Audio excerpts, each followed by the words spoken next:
What is going on, everyone? My name is Ronnie, and if you already knew that, thank you so much for coming back to watch another video.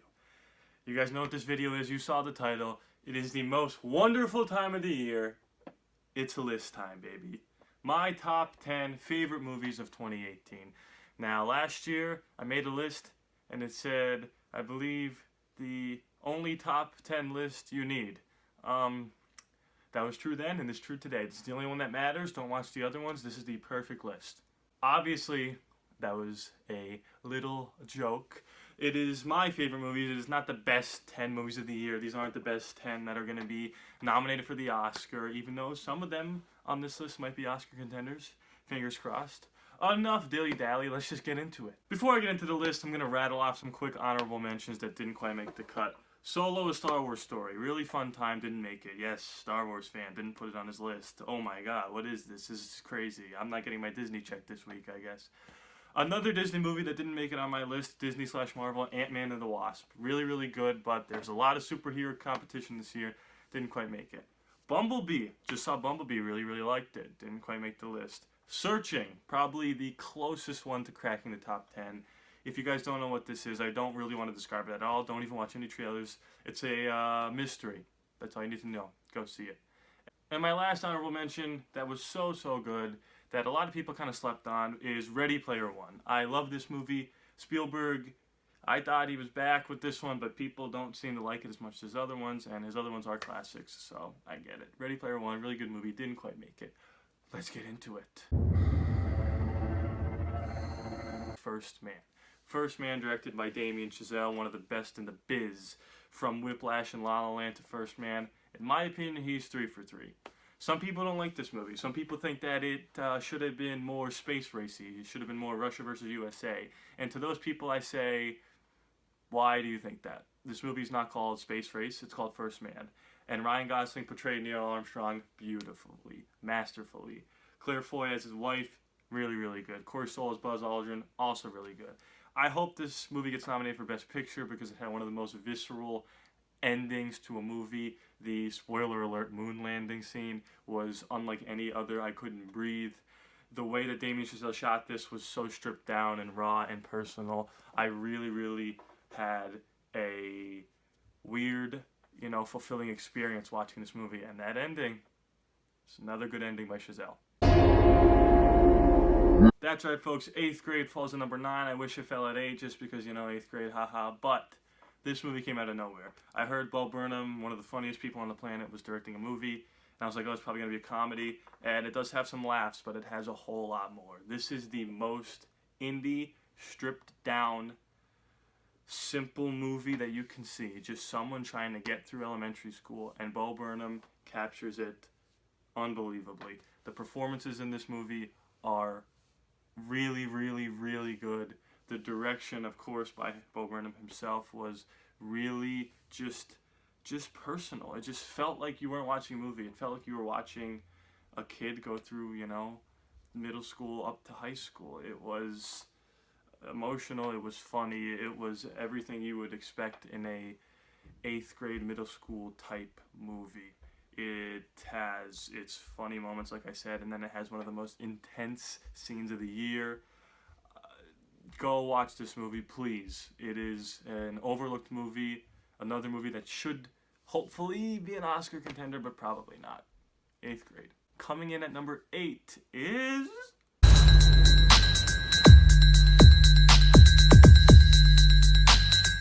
That's right, folks. Black Panther is my number 8. Some might say this is really low, but hey, a lot of good movies came out this year. A lot of surprises, but Black Panther was no surprise because I knew Ryan Coogler was going to knock it out of the park. What did surprise me was that this movie made so much money, and I'm so happy. The 3rd highest domestic box office pull in the history of cinema. This movie has a great ensemble. Ryan Coogler directed the heck out of this movie. Michael B. Jordan, Chadwick Boseman, Lupita Nyong'o, Denai Guerrero, Letitia Wright, Andy Serkis. Everyone is so good in this movie. This was a cultural phenomenon. Black Panther deserves to be on this list and absolutely deserves to be nominated for Best Picture, and I'm hearing that it will be, which is insane. This is going to be the first superhero movie to get nominated for Best Picture and hopefully win. And if that happens, I can't wait to show all those people that said superhero movies are not real movies in your face. One last thing I'll say about Black Panther, one of the most realized, fleshed out villains we've had in a long, long time. Killmonger was the best villain to make his debut in the MCU until the movie that came out a couple months later. Loyalty inside my DNA. Creed 2 is my number 7 movie. Creed 2 has one of the greatest trailers I've ever seen, so it was tough to live up to the hype of that official second trailer that they dropped, but Creed 2 was another surprise. I didn't expect it to be as good as it was. I didn't expect the Dragos to be sympathetic yet imposing villains. This could have been such a train wreck, just the idea that he's facing Ivan Drago's son, but it was just not. It just worked. Again, the performances are great. The writing and the dialogue is not ever cheesy. It's always impactful.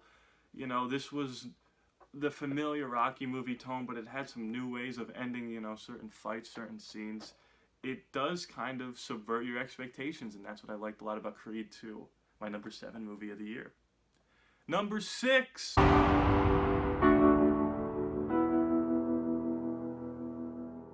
I'm on the deep end, watch as A Star is Born. A Star is Born is a great movie.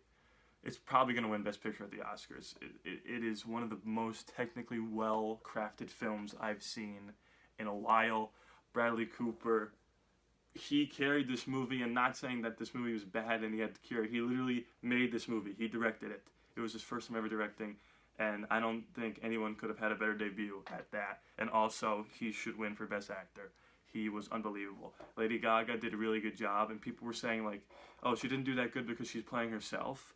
Well, if she's so talented as a singer, then how easy was it for her to pretend like she wasn't, you know, just so confident, you know? She walks on that stage and she's so nervous, and that was a beautiful job by her showing how nervous that somebody can get performing on the stage for the first time. And this ending was easily the second most emotional ending I've seen to a movie this year.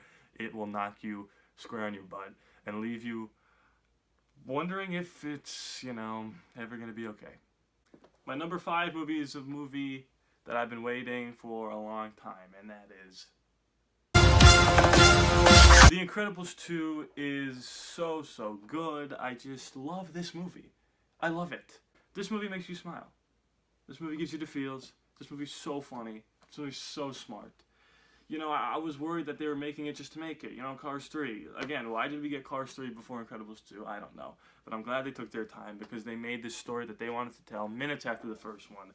It is just so well directed by Brad Bird. Again, the voice acting is all there. The characters you know and love from the original. The new characters were good. The villain was really good. Incredibles 2 is one of the best animated movies of the year. Please go see it. Nope, don't go see it, but buy it or rent it and get it, you know, on Netflix eventually or the Disney streaming service in a couple of years. Incredibles 2 is... Okay, gang. I gotta level with you here. 4 through 1... I really struggled with this. I almost just made it a 4-way tie. My top 4 movies are so close. It's just a testament to how well these movies impacted me, how beautifully written they were, how beautifully acted they were, how masterfully directed they were. My number 4 movie of the year is... That's right, A Quiet Place. A freaking horror movie cracked my top 5. That's unbelievable. I never thought I'd say that, but John Krasinski directed one heck of a movie. Emily Blunt acted her face off. She was unbelievable. This movie was one of the craziest theater experiences I ever had because you just didn't want to move. You didn't want to breathe. You didn't want to eat. You didn't want to speak. You didn't want to do... Well, you shouldn't speak ever in a movie theater. You don't want to whisper. The point is that this movie was so new and so different, something I've never seen before, that I really do think it's going to go down as one of these movies that we're never going to stop talking about. I hear they're making a sequel, and I don't want it, because I just don't want this ruined. But, as of right now, we have one single movie, A Quiet Place. It's my 4th, and it could have easily been my 1st any other year. Here's where it gets tougher. Number 3, and it pains me to say that it didn't quite make the top 2, is... Mission Impossible Fallout. This movie blew me away. I don't know how they continue to make these Mission Impossible movies and top them. 4, and then 5 was better than 4, and then 6 was better than 5. I don't know how they're doing it. They're definitely going to make another one, and I guess it's going to be better than this one. But this movie had crazy action, crazy stunts, crazy emotions, crazy performances. Christopher McQuarrie wrote and directed this, did a heck of a job. Amazing villains, and this movie ruined Justice League. So, it's amazing. I love it. Mission Impossible is so good, and I can't fight the friction. So, you know, there's that. Okay, gang. My number 2 movie of the year is a movie that I didn't know was coming out in the beginning of the year, didn't know it was coming out until a couple months ago, and it just blew me away to a point that it made me so angry that people weren't seeing this movie. I usually don't care what people think when it comes to movies, but please, everyone, go see this movie. Spider-Man Into the Spider-Verse is my number 2 movie of the year. I can't tell you how smart this movie is. This movie doesn't worry about canon. It doesn't worry about, you know, connecting the dots. It worries about Spider-Man, and it worries about how people will take in this movie. This movie is a visual masterpiece. Sony's trying to patent the technology that they use to make this movie, and they should, because it's unlike anything I've ever seen in my life. Jake Johnson, Haley Steinfeld, Kathryn Hahn, Nicolas Cage, Shameik Moore, Liev Schreiber, they are so... John Mulaney, and I can't even say people who are in this movie because it would spoil the movie, but everyone across the board was perfect. This is the only perfect movie on my list. Number 1 on my list is not perfect, but I had such an emotional reaction to it that of course it was going to be number 1. But this is the only perfect movie on my list. This is the best technically made movie of the year that I've seen. Not my favorite, but Spider-Man Into the Spider-Verse is a movie that you have to see right now and then stop what you're doing and go see it again. It is unbelievable. My number 1 movie of the year is going to surprise a lot of people. I know people have an idea of what they think it is. They might think it's Avengers Infinity War. And